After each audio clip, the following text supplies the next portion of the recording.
Bonjour, bienvenue dans 101%. Donc le vendredi c'est n'importe qui, aujourd'hui c'est moi, Nicolas Galgani. Je suis comédien, je suis scénariste, vous m'avez sans doute vu dans la Flanders Company où je joue le rôle de George Truman. Vous m'avez aussi peut-être croisé dans une mutuelle, enfin une pub pour une mutuelle où je fais de la concurrence à Davy. Alors aujourd'hui je suis pas là pour vous parler de la Flanders ni de mes fesses, en fait je suis là pour vous parler d'une nouvelle série que j'ai réalisée qui s'appelle Création. Je vais tout de suite vous lancer le sommaire. Nous avons aujourd'hui les animés manga, le reportage, No-chan, Pico Pico, et tout de suite dans les news.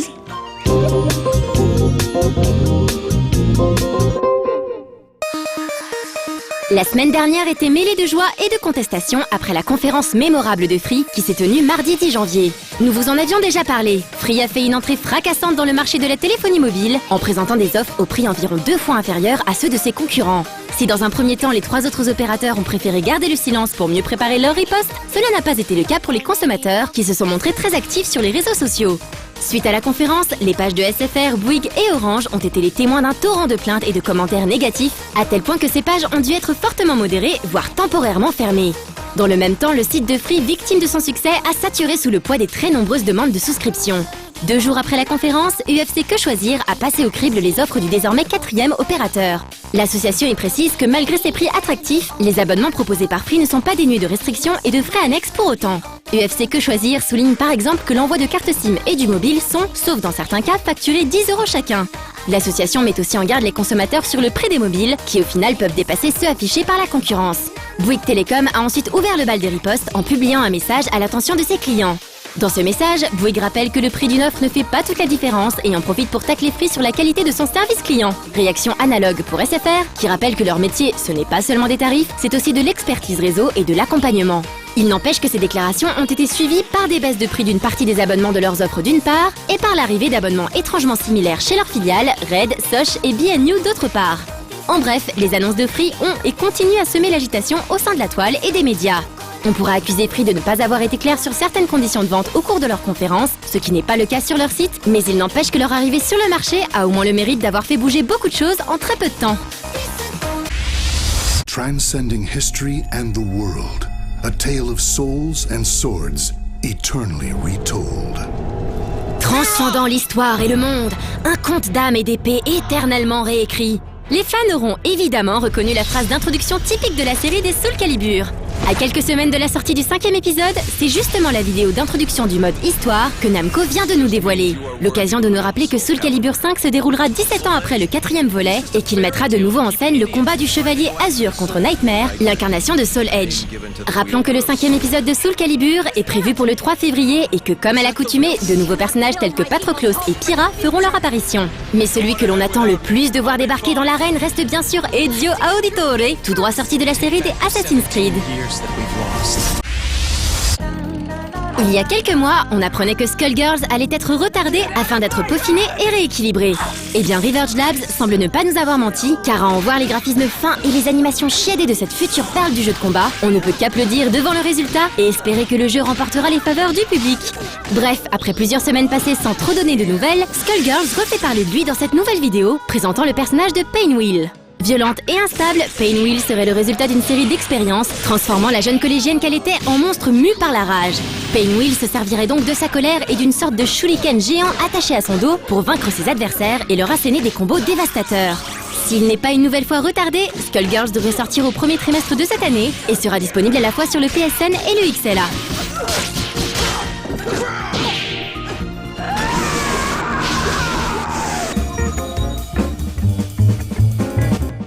Après ces bien belles news, nous allons avoir dans quelques instants la critique animée d'Onigamiden Legend of the Millennium Dragon en Blu-ray, ainsi que la critique de l'animé Front Mission, le premier tome. Bon, si je suis ici aujourd'hui, donc c'est pour vous parler de Création. Alors Création, qu'est-ce que c'est et de quoi ça parle? Ça parle d'un homme qui est en train d'écrire une histoire. Donc on ne sait pas si c'est un scénariste, un romancier, enfin voilà. Il s'apprête à écrire une histoire, donc ça commençait comme ça, vous l'avez certainement vu, il imagine un décor blanc, il imagine des personnages qu'il fait venir, et il va essayer pendant toute la série de construire son histoire avec les personnages qu'il fait venir. Et son problème, c'est qu'il n'est pas très ordonné et que quand les idées arrivent, elles arrivent les unes après les autres, ou ensemble, ou mélangées, on les contrôle pas forcément et à l'arrivée, il va avoir beaucoup de mal à contrôler sa création. C'est un peu comme si Dieu s'entendait pas en fait avec les hommes qu'il est en train de créer. Ça va faire un beau bordel tout ça.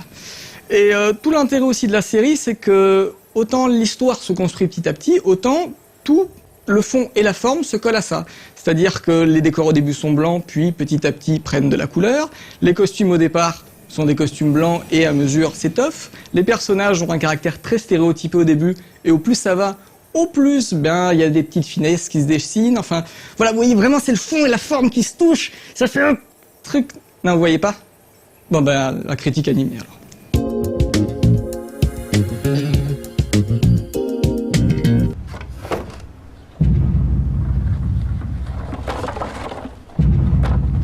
Parfois, un projet semble tout avoir en main pour aboutir à un résultat marquant, avant de s'avérer incapable de tenir ses promesses. C'est un peu le cas pour Onigamiden. L'affiche est alléchante, une histoire de monstre dans le Japon médiéval, réalisée au studio Pierrot par le réalisateur du blockbuster Spriggan, avec une pointe d'Otomo en bonus, ça fait envie. Mais on va vite voir qu'il faut réfréner ses ardeurs.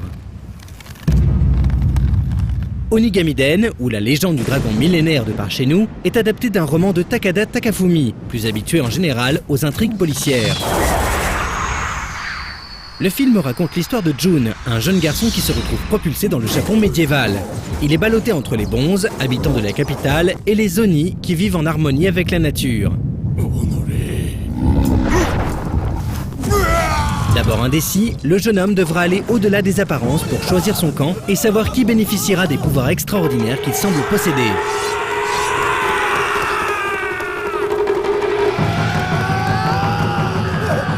L'histoire lorgne ouvertement sur Princesse Mononoke, sans en avoir le quart de sa profondeur. Les combats sont dynamiques et le design des Oni est très réussi, avec notamment le serpent Orochi créé par Otomo lui-même. Mais il manque quelque chose. L'histoire se révèle aussi classique que confuse, des personnages secondaires passent vite à la trappe dans des raccourcis narratifs peu convaincants. Peut-être que le director's cut rallongé de 19 minutes remédie à cet écueil, mais seuls ceux qui possèdent l'édition japonaise de ce film pourront le dire, cette version longue n'étant pas présente sur les disques français.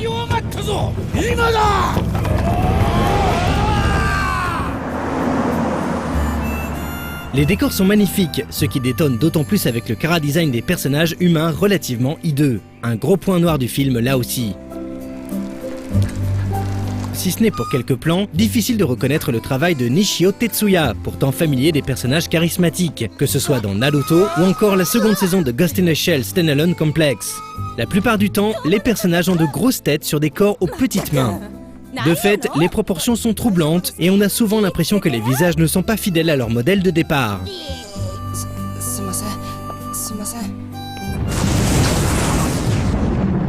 Orochi est un énorme dragon volant. Côté son, la VF propose un travail assez banal, mais pas honteux.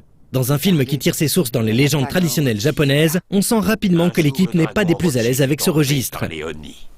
Mais après une terrible bataille, nous l'avons ramené parmi nous. Attendez-vous donc à entendre des prononciations écorchées et une adaptation un peu libre. Les plus pointilleux se tourneront donc vers la VOST. Je ne peux pas faire ça. J'ignore absolument tout de l'art du combat. Je ne vois pas comment je pourrais contrôler... Pourtant, une fois n'est pas coutume, le jeu des comédiens japonais n'est pas non plus un summum d'interprétation. Sans doute est-ce dû à son comédien principal très jeune. C'est un courage sans pareil. Quoi mais non, Sauveur, ressaisis-toi. Tu dois être sans faille.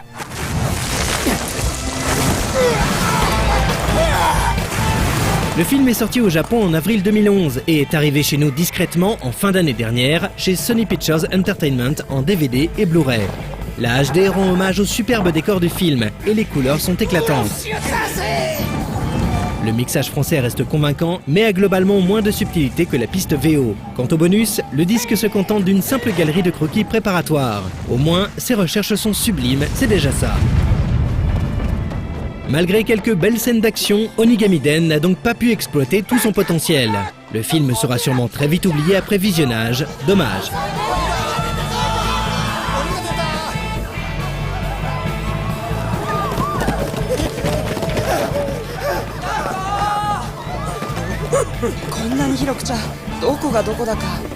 からないよ。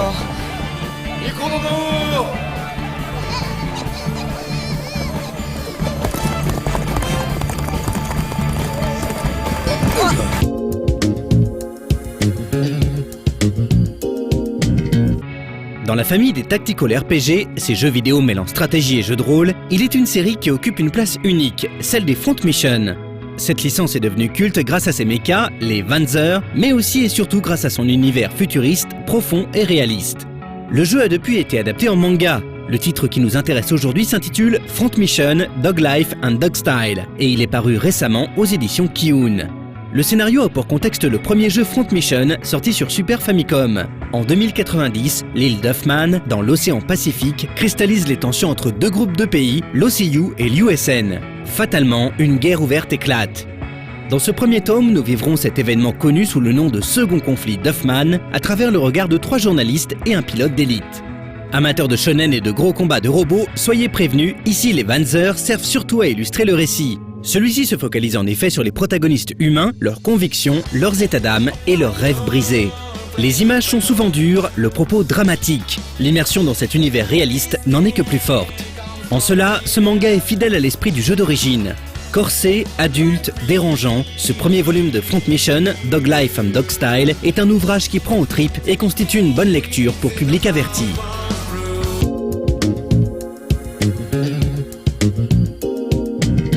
Alors un petit point technique sur Création. Création, c'est 12 épisodes qui varient d'une durée entre, on va dire, 7 et 12 minutes.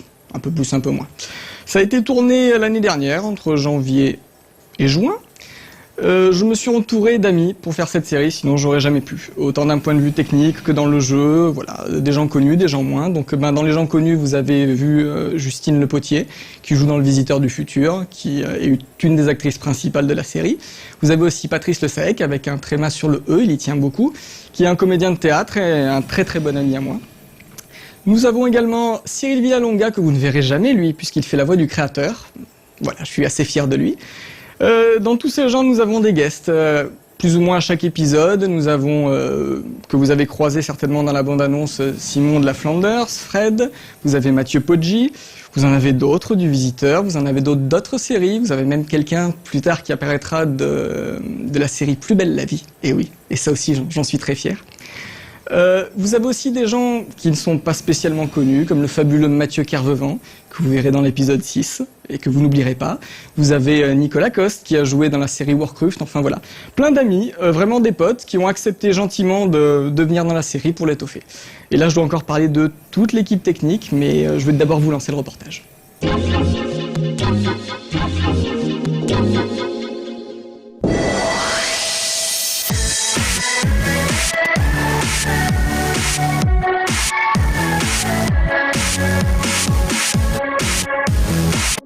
Grand Chelem Tennis 2 s'apprête à débarquer sur PS3 et 360. Une arrivée sur console HD qui, normalement, aurait dû se faire dès le premier épisode. En effet, en 2009, Electronic Arts annonçait déjà son Grand Chelem Tennis sur ces mêmes plateformes, quelques mois après sa sortie sur Wii. Mais les retours plus que mitigés sur cette première version Wii ont conduit ces moutures HD vers des reports successifs pour finalement se voir tout simplement annulés. C'est donc avec une certaine appréhension que nous sommes allés poser nos questions à Thomas Singleton, le producteur de Grand Chelem Tennis 2, même si en matière de jeux de sport, Electronic Arts possède une solide expérience. Grand Slam Tennis 2 definitely delivers on the depth that you've come to expect from any EA Sports franchise. We've got a career mode that's up to 10 years. The goal in there is to train, grow your created player, participate in exhibition matches, unlock new gear, participate in pre-tournaments to seed and rank yourself higher, and then go into the Grand Slam tournaments themselves and try to win as many Grand Slam championships as you can, and the ultimate goal becoming ranked #1 in the world. Any tennis player's dream. Then we've got ESPN Grand Slam Classics that are over 3 decades worth of classic matches, whether it's Bjorn Borg versus John McEnroe back in 1980 at Wimbledon, to some current epic matches that are taking place today, whether it's Djokovic versus Nadal or Nadal versus Roger Federer a few years back, one of the longest matches ever at Wimbledon. So that's another mode that we've got in there. The goal in there is to not only relive history by being dropped into those matches midstream, but also unlock additional matches along the way. Grand Chelem Tennis propose donc un contenu complet, mais somme toute classique. Ce qui nous amène à nous demander ce qui le différencie des autres représentants du genre, comme Virtua Tennis 4 ou encore l'excellent Top Spin 4. Well, Grand Slam Tennis 2, we think, changes the game when it comes to tennis games. It's probably got the first real innovation in the tennis category in a long time, and that's our total racket control system, where we've essentially taken the right analog stick and made it your tennis racket. So for the first time in a tennis video game, you can play the entire experience using just the two analog sticks. The left analog stick for running around, the right analog stick for controlling your shot type as well as your shot aiming. Combine that with our best-in-class Move integration, where we literally put a tennis racket in the palm of your hand using the PlayStation Move, and then our Pro AI system, where the players not only look like themselves and sound like themselves, but they play just like themselves when it comes to the tennis tactics, whether they're a defensive baseliner like Rafael Nadal to a serve and volley style player like John McEnroe. They'll actually perform those live tactics within the product to become successful. Habitué à détenir la majorité des droits tournant autour des sports qu'il traite, EA a dû travailler en étroite collaboration avec de grands joueurs de tennis pour mener à bien son projet, même si pour le coup, il n'y a pas eu de séance de motion capture avec eux, comme nous l'explique Thomas. The players that we worked the most with were John McEnroe, Pat Cash. We did have a session and some meetings with Joel Futsanga. Andy Murray was also a part of some early discussions that we had in Grand Slam tennis. Did we use them for motion capture? No. What we did for motion capture was we actually hired some amateur tennis players that were more like Novak Djokovic, that were very good at impersonating other players' styles and mimicking their subtle nuances, whether it's Rafa Nadal and his stance or butt pick, wedgie, whatever you want to call it, right down to John McEnroe throwing tantrums on the court, throwing his tennis racket. That was our approach when it came to motion capture. Lorsqu'un développeur spécialisé en jeux de sport sort un nouveau titre, il doit faire un choix quant à l'orientation qu'il veut lui donner. Certains privilégient la simulation et la dimension réaliste, alors que d'autres optent pour le côté arcade et s'attardent sur l'aspect fun en priorité. Qu'en est-il de ce Grand Chelem Tennis 2 ?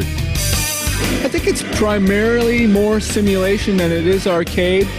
Simulation in the aspects of being authentic to the sport of tennis, right down to the gear that the players are wearing. Rafael Nadal is wearing the Nike attire he'll be wearing this year in 2012.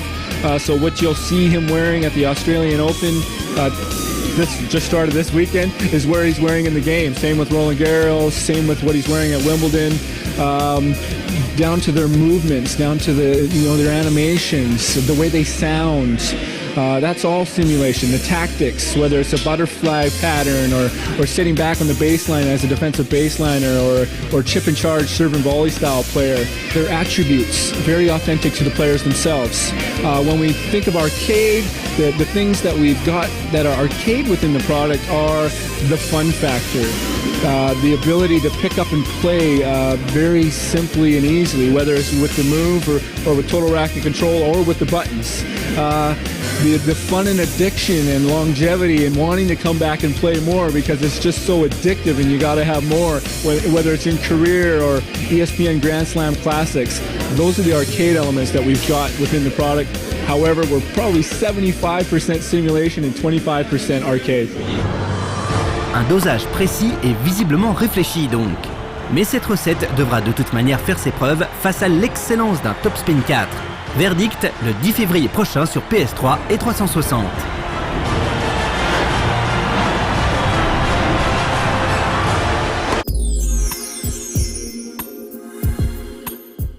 Donc un point technique, nous avons Maxime Crozier et Sylvain Rie qui étaient au son.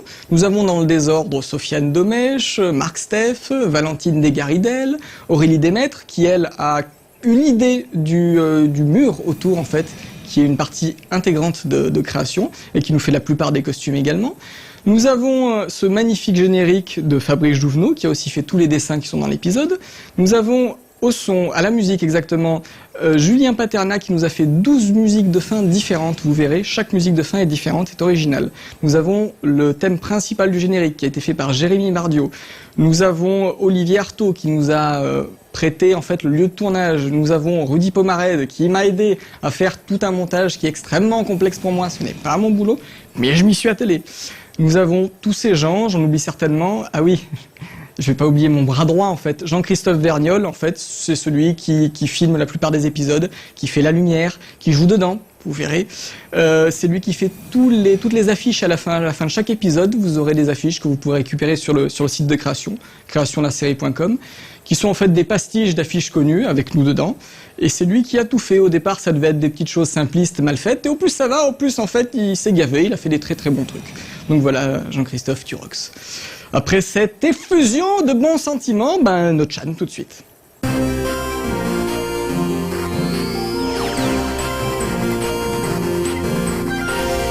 Salut Zotac, c'est No-chan. Alors, la vie est belle?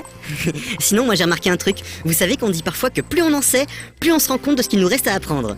J'ai remarqué que c'est pareil pour les geeks. Moins un geek est geek, plus il a l'impression de tout savoir. Et parfois c'est lourd. Même pour moi, Andy G. Hunter est un artiste plein de talent, même si on ne sait pas trop à quoi il tourne. Son truc, mélanger des univers très différents, si possible dans une situation la plus improbable qui soit. On appréciera donc un R2D de Link qui combat Ganon chevauchant un Banta, et E.T. poursuivi par des zombies, ou encore Mario dans un match de catch contre un Bowser sauce WWF. Eric Calderon est un talentueux guitariste qui s'est spécialisé dans la reprise métal de thèmes emblématiques du cinéma ou du jeu vidéo, du Seigneur des Anneaux à Star Wars en passant par Harry Potter, Pirates des Caraïbes, Sonic, Zelda, Megaman ou Castlevania. Il a même fait une reprise métal de la musique du Nyan Cat. Tout ça est à découvrir d'urgence sur son site web shredguitareric.com. D'ailleurs, vous ne trouvez pas qu'il a des faux airs de jeux audio ?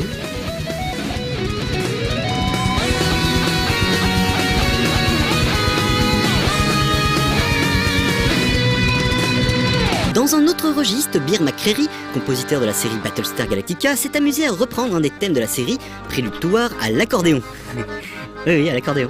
Et le pire, c'est que c'est carrément classe, et ça donne à sa musique un petit côté limite steampunk, pas déplaisant du tout. En tout cas, moi je n'aurais jamais cru qu'on pouvait tirer autant de sons différents d'un accordéon. Pour un peu, ça me donnerait envie de m'écouter l'intégrale d'Yvette Horner. Ou pas.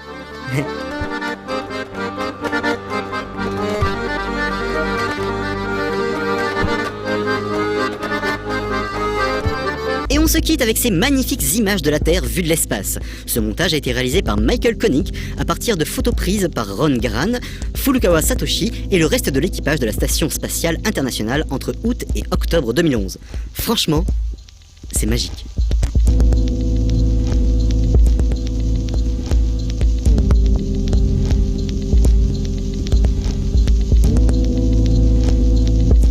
À la semaine prochaine, les otaques.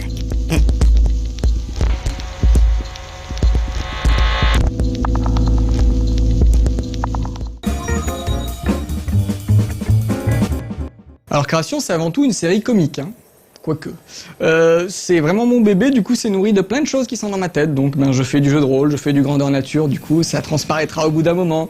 Je suis très cinéphile, donc il y a des tonnes de références à des films à droite à gauche. Je suis geek tout comme vous aurez des références à des jeux vidéo, des références... Mais c'est assez sporadique tout ça en fait, c'est pas forcément à un moment donné, vous aurez un épisode consacré à ça, quoique aussi. Mais en fait des petites touches par-ci par-là. Voilà, vous verrez plusieurs influences. Dans mes influences, il y a notamment très clairement Kaamelott d'Astier. En fait, il n'aurait pas fait sa série, Création n'existerait pas. Il y a vraiment plein de choses que je lui emprunte et qui marchent bien.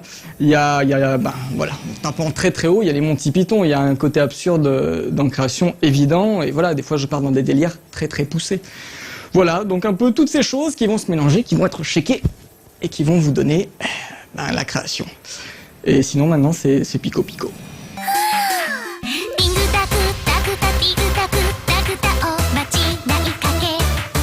Bonjour et bienvenue dans ce premier numéro de Pico Pico de l'année 2012. Et oui, c'est bientôt la fin du monde. Bon, je vais arrêter parce que c'est une blague qu'on a fait beaucoup ces temps-ci. Aujourd'hui, au sommaire, on aura les sorties d'albums, on aura Megamix et tout de suite, on commence avec les concerts. Nous vous l'avons déjà annoncé de nombreuses fois, le 29 janvier aura lieu le concert de Oshima Michiru, donc la compositrice de nombreux animés, films et jeux comme Ico par exemple, ne serait-ce que ça, voilà, ou l'animé Full Metal Alchemist. Ça aura lieu au Théâtre Adière à Paris et ce sera précédé d'une séance de dédicace, donc ne manquez pas ça, c'est la seule et unique chance qu'on a de la voir en France. Et voilà, faut qu'il y ait du monde. Je trouve ça bizarre quand même que tous les billets n'aient pas encore été vendus. Je vais pas dire que je suis pas contente, mais je trouve ça bizarre, alors faites quelque chose.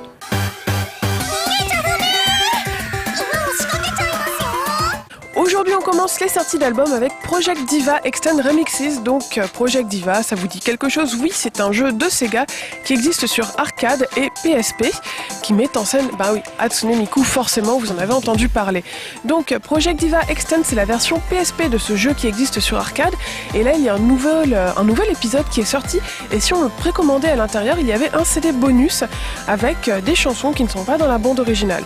Donc, comme c'est un jeu Sega, on va retrouver normal des chansons de Hatsune Miku qui sont faites pour le jeu, mais aussi des chansons de Sega rechantées par Hatsune Miku. Donc dans la première version du jeu, il y avait du Outrun par exemple, et là sur ce CD, c'est assez cool parce qu'on a du Virtual On, on a du Phantasy Star Universe portable, et surtout, je trouve qu'on n'a pas assez parlé de Sonic avant les fêtes, donc je vais en remettre une couche. On trouve du Sonic Adventure avec Live and Learn, mais interprété par Hatsune Miku cette fois.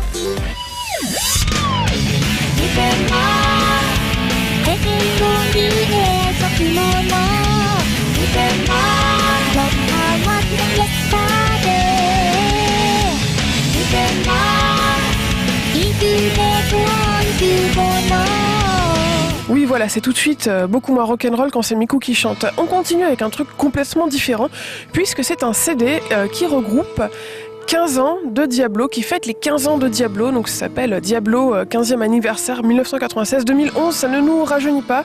Moi aussi, en y repensant, je sais c'est pas possible, il n'y a pas 15 ans qui se sont écoulés, et ben si.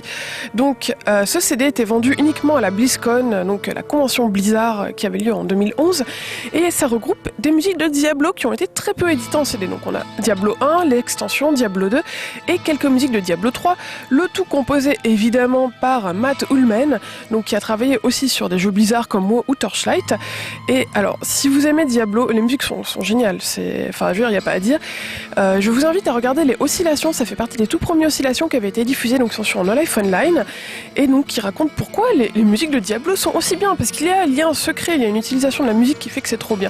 Alors après, je voulais rajouter un petit truc sur Diablo, c'est que moi je me rappelle avoir joué au premier Diablo, mais j'étais petite, j'étais au collège, j'étais très nulle, je suis toujours très nulle aux jeux vidéo, c'était sur PC. Et je crois que j'ai jamais réussi à passer le boucher, qui est le boss du premier niveau. J'ai eu beau faire de l'expérience, recommencer les cartes et tout, j'ai jamais réussi à le passer. Il faudrait que je m'y remette un jour. Et je pense que c'était aussi dû à un bug. Je sais pas, parce que en fait je jouais chez une amie qui l'avait, moi j'avais pas de PC. Et à l'époque, alors ce que je raconte c'est pas bien, on parle de trucs pirates, c'est pas bien, il faut pas le faire. À l'époque, les jeux sur CD et tout, ça coûtait cher, les jeux vidéo, et il n'y avait pas trop de graveurs CD à la maison, ça marchait encore un peu sur disquette et tout. Donc qu'est-ce que les gens faisaient? Il y avait des connaissances d'une connaissance qui avaient accès à des bêtas de jeux. Je sais pas comment, peut-être c'était des gens qui travaillaient dans la presse ou quoi, et qui en fait les copiaient et les vendaient par correspondance aux gens. Donc en fait il y avait des listings comme ça imprimés sur du papier machine qui se passaient sous le manteau, c'était pas, il n'y a pas du tout d'annonce ou quoi, et les gens cochaient et passaient la liste aux copains qui la passaient aux copains, etc. Et au final on se retrouvait avec des CD, mais souvent c'était des versions bêta, donc ça plantait en plein milieu, ou des versions toutes bizarres. Donc je me souviens avoir joué à Diablo notamment comme ça, mais aussi à Dungeon Keeper et à tout plein d'autres jeux à l'époque, et Syndicate aussi comme ça, ou SimCity, mais c'est pas bien, faut pas le faire.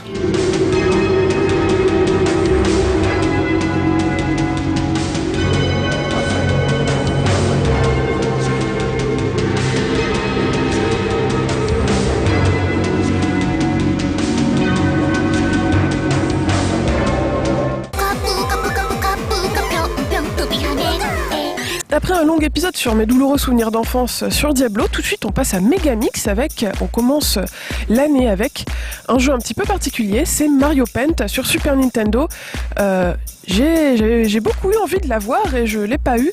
Et en fait, il est pas si bien que ça parce que voilà, le problème c'est qu'on peut pas imprimer les dessins et qu'il y a quand même un système où ils expliquent derrière la boîte pour enregistrer les dessins avec un magnétoscope depuis sa télé.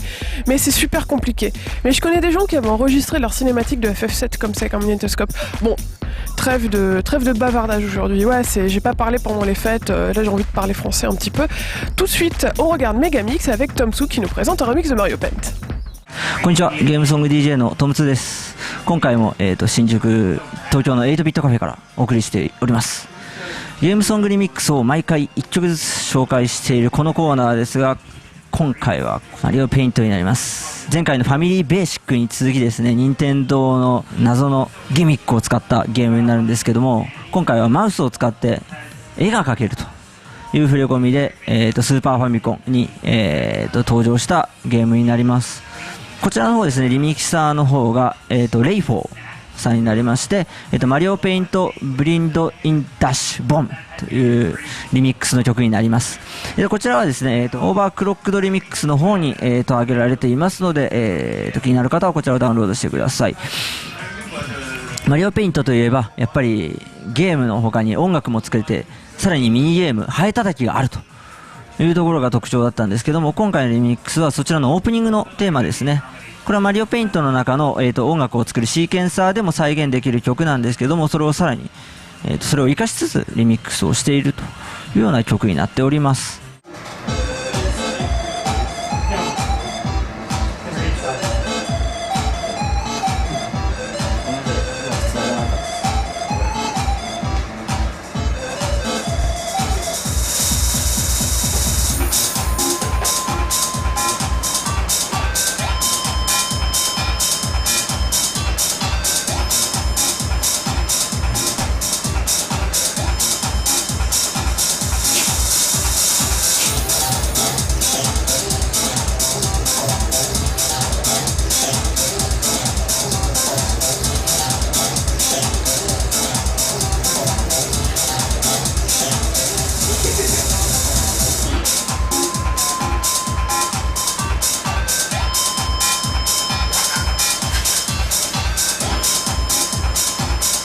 J'espère que ce remix de Mario Paint vous a plu et je pense que vous avez déjà dû voir sur le net.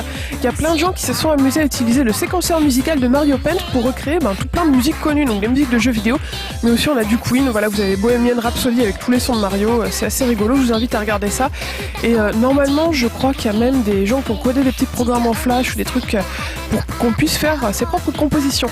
Sur ce, je vous laisse, donc c'était le premier Pico Pico, j'allais dire autoplay, attention, de l'année, et on se retrouve dans 2 semaines avec un programme, je ne sais pas ce qu'il y aura, mais on se retrouve dans 2 semaines. Allez hop, bye bye. 穴掘りの後のお茶は最高です。さあ、次の現場に行きましょ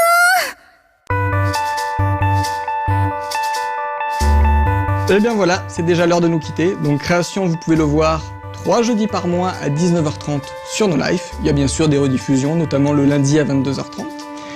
Vous pouvez aussi le voir sur No Life Online pour les abonnés. Vous pouvez le voir sur le site créationlasérie.com. Voilà, je vous fais des poutous à tous et je vais vous demander de continuer à soutenir No Life parce que c'est la seule chaîne qui permet à des programmes comme le mien d'exister. C'est la seule chaîne qui nous donne à nous les geeks la parole, réellement. Donc eh ben, un gros bisou à Alex, à Seb. On leur demande de continuer ce qu'ils font et voilà. Des poutous à tout le monde. どうすりゃいい君はもういないのに